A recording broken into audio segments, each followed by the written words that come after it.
Hello. Hello sir. ಹಾ ನಮಸ್ಕಾರ sir, Kiran Kumar Xi'an ಕನ್ನಡದಿಂದ. ಹಾ ಸಿಯಾನ್ ಕನ್ನಡ ನ್ಯೂಸ್ ಚಾನೆಲ್ ಇದೆ ಸರ್. ಹೇಳಿ ಅವ್ರೆ. ನಾನು ಆಗ್ಲೇ ಫೋನ್ ಮಾಡಿದ್ದೆ. ನಾನು MLA ಸರ್ ಎಲ್ಲ ಮಾತಾಡ್ತಾ ಇರೋದು. ನಾನು MLA ಅವರೇ ಮಾತಾಡ್ತೀನಿ. ಸರ್. ಈಗ ಇವತ್ತು ಸುಪ್ರೀಂ ಕೋರ್ಟ್ ತೀರ್ಪು ಬಂದಿದೆ ಸರ್, ಅದ್ರ ಬಗ್ಗೆ ನಿಮ್ಮ ಮೊದಲ ಪ್ರತಿಕ್ರಿಯೆ. ಸುಪ್ರೀಂ ಕೋರ್ಟ್ ಇವತ್ತು ಜಡ್ಜ್ಮೆಂಟ್ ಬಂದಿದೆ. ಸರ್. ಖುಷಿ ಆಗ್ತದೆ. ಸಂವಿಧಾನದ ಮೇಲೆ ನಂಬಿಕೆ ಇರೋರು ನಾವು. ಕಾನೂನು ನ್ಯಾಯಾಲಯದ ಮೇಲೆ ನಂಬಿಕೆ ಇರೋರು. ಅದಕ್ಕೆ ಸತ್ಯ ಜಯ ಸಿಕ್ಕಿದೆ, ನಂಬಿಕೆ ಉಳಿದಿದೆ. ನನ್ನನ್ನ ತಾಲೂಕಿನ ಜನ ಶಾಸಕರಾಗಿ ಮಾಡಿದ್ರು.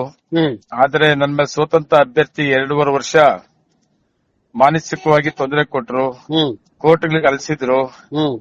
ಅದು ಕೂಡ ಇನ್ನು 2.5 ವರ್ಷ ತೊಂದರೆ ನೋವಿಲ್ಲದೆ ತಾಲೂಕಿನ ಜನತೆಯ ಕೆಲಸ ಮಾಡೋದಕ್ಕೆ ಸರ್ಕಾರ ಇದೆ, ಒಂದು ಶಕ್ತಿ ಬಂದಿದೆ ನನಗೆ.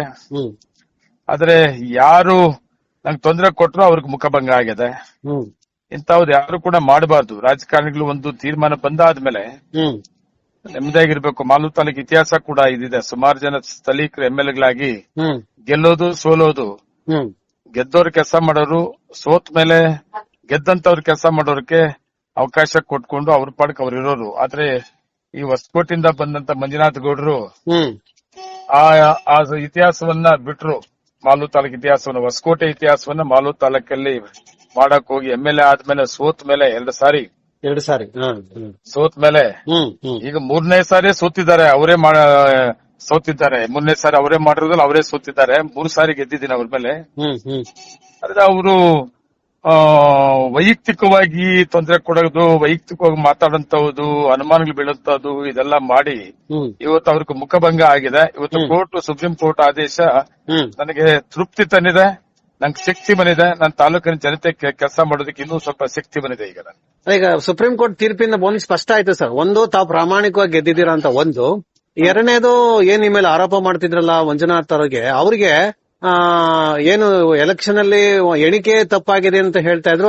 ಅದ್ರದ ವಿಡಿಯೋಗ್ರಾಫ್ ಮಾಡಿಸಿದ್ದು ಮತ್ತೆ ಅದ್ರ ಬಗ್ಗೆ ಮರು ಎಣಿಕೆ ಇವೆಲ್ಲ ಮಾಡಿಸಿದ್ರೆ ಇಡೀ ವ್ಯವಸ್ಥೆ ಒಂದ್ಸಲ ಪಾರದರ್ಶಕತೆಗೆ ತೆರ್ಕೋತಾ ಮತ್ತೆ ಇನ್ನೊಂದ್ಸಲ ಚುನಾವಣಾ ವ್ಯವಸ್ಥೆ ಬಗ್ಗೆ ಥಿಂಕ್ ಮಾಡೋ ವ್ಯವಸ್ಥೆ ಆಯ್ತಾ ಅಂತ. ಅಲ್ಲ, ಇನ್ನು ಮುಂದೆ ಇವತ್ತು ಜಡ್ಜ್ಮೆಂಟ್ ಈಗಾಗಿರೋ ಒಂದು ಇದು ಇನ್ನು ಮತ್ತೆ ರಿಪೀಟ್ ಆಗಲ್ಲ ಈ ದೇಶದಲ್ಲಿ. ಫಸ್ಟ್ ಟೈಮ್ ಇದು ಈ ತರ ಆಗಿರೋದು ಕರ್ನಾಟಕ ರಾಜ್ಯದಲ್ಲಿ. ಅದು ಕೋಲಾರ ಜಿಲ್ಲೆ ಮಾಲೂರು ತಾಲೂಕು, ಮಾಲೂರು ವಿಧಾನಸಭಾ ಕ್ಷೇತ್ರ. ಇದು ಮತ್ತೆ ದೇಶದಲ್ಲಿ ಇದು ಮತ್ತೆ ರಿಪೀಟ್ ಆಗಲ್ಲ ಅಂತ ನಾನು ಅನ್ಕೊಂತೀನಿ. ಇವತ್ತು ಕೋರ್ಟ್ ಕೊಟ್ಟರ ತೀರ್ಮಾನ ಒಂದು ಸಾರಿ ರಿಜೆಕ್ಟ್ ಆದ್ಮೇಲೆ ಈ ತರ ಮಾಡೋದಿಲ್ಲ. ಇದು ಫಸ್ಟ್ ಟೈಮ್ ಆಗಿತ್ತು, ಇನ್ ಮತ್ತೆ ಆಗಲ್ಲ ಅಂತ ನಾನು ಅನ್ಕೊಂಡಿದ್ದೀನಿ ನಾನು. ಇಡೀ ನೀವೀಗ ಮತ ಮರು ಎಣಿಕೆ ಆಯ್ತು, ಮತ್ತೆ ಆ ಪ್ರೋಸೆಸ್ ಆಯ್ತು, ಅದನ್ನ ಮುಚ್ಚಿದ್ ಲಕೋಟೆಯಲ್ಲಿ ಕೊಟ್ರು ಸುಪ್ರೀಂ ಕೋರ್ಟ್. ಕೆಲವರು ಆಗ್ಲೂ ಕೂಡ ಕೆಲವು ಅನುಮಾನ ಆಯ್ತು, ಮುಚ್ಚಿದ್ ಲಕೋಟೆಯಲ್ಲಿ ಕೊಡ್ತಾ ಇದಾರೆ, ಸೊ ಏನಾರು ಇದು ಬದಲಾವಣೆ ಆಗುತ್ತೆ, ಏನಾರು ಸಾಧ್ಯತೆ ಅಂತ ಭಯ ಕೂಡ ಆಯ್ತು. ತಮ್ಗೇನಾರ ಭಯ ಆತಂಕ ಇತ್ತ? ಇಲ್ಲ, ನನಗೆ ಫಸ್ಟ್ ಡೇ ನಾನು ಸೆಕೆಂಡ್ ಟೈಮ್ MLA ಆದಾಗ 248 ಓಟಲ್ಲಿ ಗೆದ್ದಿದ್ದೆ ಅಂತ ಡಿಕ್ಲೇರ್ ಆದ್ಮೇಲೆ ನಾನು ಅವತ್ತಿಂದ ಇವತ್ತು ಪ್ರೆಸೆಂಟ್ ಸುಪ್ರೀಂ ಕೋರ್ಟ್ ಜಡ್ಜ್ಮೆಂಟ್ ಬಂದಿದೆಯಲ್ಲ, ಇಷ್ಟೆಲ್ಲ ತೊಂದರೆ ಕೊಟ್ಟರು ಕೂಡ ನಾನು ಯಾವತ್ತೂ ಕೂಡ ನಾನು ಭಯ ಪಡ್ಲಿಲ್ಲ. ನನಗೆ ನಂಬಿಕೆ ಇತ್ತು ರಿಸಲ್ಟ್ ಕರೆಕ್ಟ್ ಇದೆ ಅಂತ ಹೇಳಿ. ಮತ್ತೆ ನಾನು ಕೋರ್ಟ್ ಹೋದಾಗ ಕೂಡ ಅಷ್ಟೇ, ಹೈಕೋರ್ಟ್ ಅಲ್ಲಿ ನಾನು ಅಂತ ಸೀರಿಯಸ್ ಆಗಿ ಹೋಗ್ಲಿಲ್ಲ. ಏನಾಗ್ತದೆ, ರೀಕೌಂಟಿಂಗ್ ಅಂತ ಆಗ್ತದೆ, ಇಲ್ಲ ಅಂದ್ರೆ ಮಾಡಿರೋ ಸರಿ ಅಂತ ಆಗ್ತದೆ ಅಂತ ಅನ್ಕೊಂಡಿದ್ದೆ ನಾನು. ರೀಕೌಂಟಿಂಗ್ ಅಂತ ಆದ್ರೆ ಸ್ವಾಗತ ಮಾಡ್ತೀನಿ ಅಂತೇಳಿ ಸುಮಾರು ಸರಿ ಹೇಳಿದ್ದೆ ನಾನು.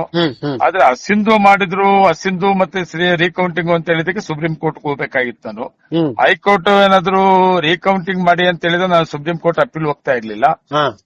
ಇವತ್ತು ಸುಪ್ರೀಂ ಕೋರ್ಟ್ ಹೋಗಿದ್ದಕ್ಕೆ ಹೈಕೋರ್ಟ್ ಅಸಿಂಧು ಮಾಡೋದು ಸರಿಯಿಲ್ಲ ಅಂತೇಳಿ ರೀಕೌಂಟಿಂಗ್ ಮಾಡಿ ಅಂತ ಹೇಳಿದ್ರಿಂದ ರೀಕೌಂಟಿಂಗ್ ಆಯ್ತು. ರೀಕೌಂಟಿಂಗ್ ಆದ್ಮೇಲೆ ಒಳ್ಳೆ ರಿಸಲ್ಟ್ ರೀಕೌಂಟ್ ಅಲ್ಲಿ ಗೊತ್ತಾಯ್ತು, ಕರೆಕ್ಟ್ ಇದೆ. ಆಗಿನ ಕೌಂಟಿಂಗ್ ಮಾಡಿದಂತ ಅಧಿಕಾರಿಗಳಾಗಿರ್ಬೋದು, ಪ್ರೊಸೀಜರ್ ಇದೆಲ್ಲ ಕರೆಕ್ಟ್ ಇದೆ. ಆದ್ರೆ ಅಫಿಸಿಯಲ್ ಆಗಿ ಅನೌನ್ಸ್ ಮಾಡಲಿಲ್ಲ. ಕೋರ್ಟ್ ಆದೇಶ ಪ್ರಕಾರ ಸುಪ್ರೀಂ ಕೋರ್ಟ್ಗೆ ಸೀಲ್ಡ್ ಕವರ್ ಅಲ್ಲಿ ಕಳಿಸಬೇಕು ಅಂತಿತ್ತು, ಕಳಿಸಿದ್ರು. ಇವತ್ತು sealed cover court open court ಅಲ್ಲಿ ಓಪನ್ ಮಾಡಿದ್ರು, ರಿಸಲ್ಟ್ ಅನೌನ್ಸ್ ಮಾಡವ್ರೆ. ಮಾಲೂರು ಶಾಸಕರಾಗಿ ಈ ಅವಧಿಯಲ್ಲಿ ಮುಂದುವರಿಬಹುದು ಅಂತ ತೀರ್ಪು ಕೊಟ್ಟಿದೆ. ಅದಕ್ಕೆ ನಾನು ಸ್ವಾಗತ ಬಯಸಿದ್ದೀನಿ. ನಾನು ಸಂವಿಧಾನ ಮತ್ತೆ ನ್ಯಾಯಾಲಯದ ಮೇಲೆ ನಂಬಿಕೆ ಇರುವಂತವ್ರು ನಾವು. ನೆಮ್ಮದಿಯಾಗಿ ಇನ್ನು 2.5 ವರ್ಷ ನನಗೆ ಒಂದು ಶಕ್ತಿ ಬಂದಿದೆ, ಕೆಲಸ ಮಾಡೋಣ. ನಿಮ್ ಇದರೊಳಗೆ ಮುಖಭಂಗ ಜೊತೆಗೆ ಒಂದು ಪಾಠ ಅಂದ್ರೆ, ನೀವು ಸರಿಯಾಗಿ ಕೆಲಸ ಮಾಡ್ಬೇಕು, ಜನಪರವಾಗಿದ್ರೆ ಮಾತ್ರ ಗೆಲ್ಲಕ್ ಸಾಧ್ಯ. ಈ ರೀತಿ ಆಟಗಳು ಆಡ್ಕೊಂಡಿದ್ರೆ ಗೆಲ್ಲಕ್ ಆಗಲ್ಲ ಅಂತ ಹೇಳ್ತೀರಾ? 100% ಇವರೆಲ್ಲ ಇದು ಹೊಸಕೋಟೆಯಿಂದ ಬಂದಿಲ್ಲ ಮಾಲೂರಲ್ಲಿ MLA ಮಾಡ್ಬಿಟ್ವಿ ನಾವೇ. ಸೋತಾದ್ಮೇಲೆ ಫ್ರೀಯಾಗಿ ಬಿಡ್ಬೇಕು ಯಾರೇ ಆಗ್ಲಿ. ಹೌದು ಹೌದು. ಸುಮ್ಮನೆ ವೈಯಕ್ತಿಕ ಮಾತಾಡೋಂತದ್ದು, ಅಕ್ರಮ ಮಾಡ್ಬಿಟ್ಟಿದೆ ಅಂತ ಹೇಳೋದು, ಅಧಿಕಾರಿಗಳೇನೋ ಮಾಡ್ಬಿಟ್ಟಿದ್ದಾರೆ ಅಂತ ಹೇಳೋದು, ಇದೆಲ್ಲ ಹೇಳ್ಕೊಂಡು ಮಾನಸಿಕ ನಾನು ನೋಡ್ದೆ ಏನು ಇಲ್ಲದೆ ಈ ತರ ಆದಿ ಬೀದಿಯಲ್ಲೆಲ್ಲ ಓಡಾಡ್ಕೊಂಡು ಕೋರ್ಟ್ ಕಲಿಸುತ್ತವುದು ಇದೆಲ್ಲ ಆಗ್ತಾ ಇದೆಯಲ್ಲ ಅಂತ. ಇವತ್ತು ಅದಕ್ಕೆಲ್ಲ ತೀರ್ಪು ಒಳ್ಳೆ ನೆಮ್ಮದಿ ಕೊಟ್ಟಿದೆ, ಖುಷಿ ಆಗ್ತದೆ. ಇಲ್ಲಿ ಒಂದ್ ವ್ಯವಸ್ಥೆ ಇಡೀ ದೇಶದಲ್ಲಿ ಇವತ್ತು ಚರ್ಚೆ ಆಗ್ತಾ ಇರ್ತಕ್ಕಂಥದ್ದು ಎಲೆಕ್ಷನ್ ಚುನಾವಣೆ ಬಗ್ಗೆ ಒಂದು ದೊಡ್ಡ ಅನುಮಾನಗಳು ಕಾಡ್ತಾ ಇದಾವೆ. EVM ಇರ್ಬೇಕಾ, ಬ್ಯಾಲೆಟ್ ಇರ್ಬೇಕಾ, ಇದ್ರ ದೊಡ್ಡ ಚರ್ಚೆ ನಡೀತಾ ಇದೆ. ವೋಟ್ ಚೋರಿ ಬಗ್ಗೆ ಚರ್ಚೆ ನಡೀತಾ. ಇಂತಹ ಸಂದರ್ಭದಲ್ಲಿ ತಮ್ಮ ಪ್ರಕರಣ ಒಂದು ದೊಡ್ಡ ಆಶಾಕಿರಣವಾಗಿ ಕಾಣ್ತಾರೆ. ಇದ್ರ ಬಗ್ಗೆ ತಾವೇನು ಹೇಳ್ತೀರಾ ಸರ್? ಈಗ ನೋಡಿ, ನಮ್ಮ ರಾಹುಲ್ ಗಾಂಧಿ ಅವರು ವೋಟ್ ಚೋರಿ ಬಗ್ಗೆ ಹೋರಾಟ ಮಾಡ್ತಾ ಇದ್ದಾರೆ.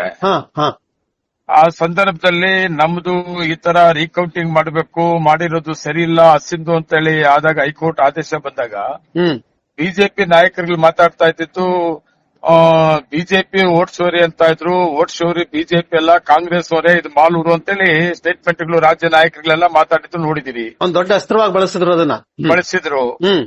ಆದ್ರೆ ಇವತ್ತಿನ ರಿಸಲ್ಟ್ ಜಡ್ಜ್ಮೆಂಟ್ ಕಾಂಗ್ರೆಸ್ ಅವ್ರಿಗೆ ವೋಟ್ ಚೋರಿ ಮಾಡೋದು ನಿಜವಾಗ್ಲೂ ರಿಯಲಿ ಗೆದ್ದಿರೋದು ಅದೇನಿದು ಕೂಡ ಬಿಜೆಪಿ ಅವ್ರಿಗೆ ಮಾತ್ರ ಸೀಮಿತ. ಅವರು ಎಲ್ಲೆಲ್ಲಿ ಬೇಕೋ ವೋಟ್ ಚೋರಿ ಮಾಡಿಕೊಂಡು ಅಧಿಕಾರಕ್ಕೆ ಬಂದಿರೋದು. ಕೇಂದ್ರದಲ್ಲಿ ಇರಬೇಕು, ಬೇರೆ ಬೇರೆ ರಾಜ್ಯಗಳಲ್ಲಿ ಇರ್ಬೋದು. ಅಂತ ಕಾಂಗ್ರೆಸ್ ಅದು ಮಾಡಲ್ಲ, ಮಾಡೋದು ಇಲ್ಲ ಅಂತೇಳಿ ಇವತ್ತು ಈ ರಿಸಲ್ಟ್ ಮುಖಾಂತರ ಗೊತ್ತಾಗಿದೆ.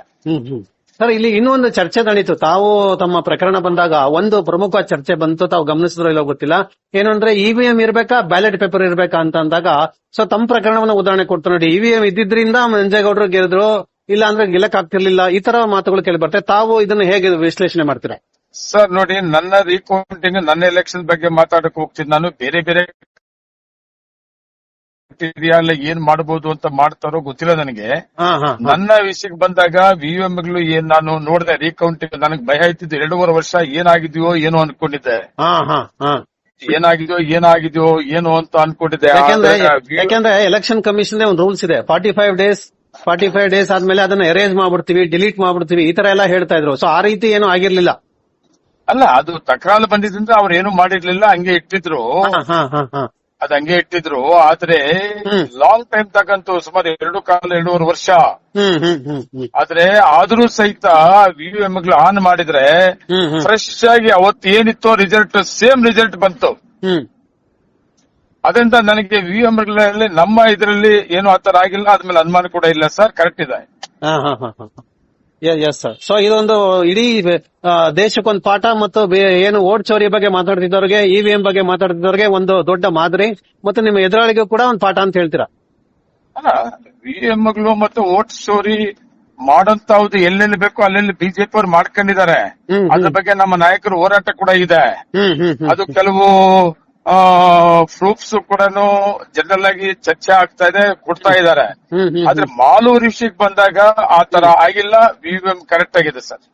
ಇದ್ರ ಜೊತೆಗೆ ತಮ್ಮದೇ ರೀತಿ ಒಂದು ಪ್ರಕರಣ, ಇನ್ನೊಂದು ಕಾಂಗ್ರೆಸ್ ಶಾಸಕಿಯಾಗಿದ್ದಂತವ್ರು ನಿಮ್ಮ ಹಿರಿಯ ಸೌಮ್ಯ ರೆಡ್ಡಿ, ಅವ್ರದ್ದು ಪ್ರಕರಣ ಸುಪ್ರೀಂ ಕೋರ್ಟ್ ಅಲ್ಲಿ ಮರು ಎಣಿಕೆಗೆ ಒಂದು ಆದೇಶ ಕೊಡೋ ಸಾಧ್ಯತೆ ಇದೆ. ಆದ್ರೂ ತಾವು ಗಮನಿಸಿದ್ರೆ ತಾವು ಏನಾಗ್ಬೋದು ಅಂತ ಹೇಳ್ತೀರಾ? ಅದು ಇಲ್ಲ ಸರ್, ಅದು ನೋಡಿ ಈಗ ನಮ್ಮ ಜಡ್ಜ್ಮೆಂಟ್ ಅವ್ರಿಗೂ ಕೂಡ ಬರ್ತದೆ, ರೀಕೌಂಟಿಂಗ್ ಆಗ್ತದೆ ಸರ್, ಅದು ಕೂಡ.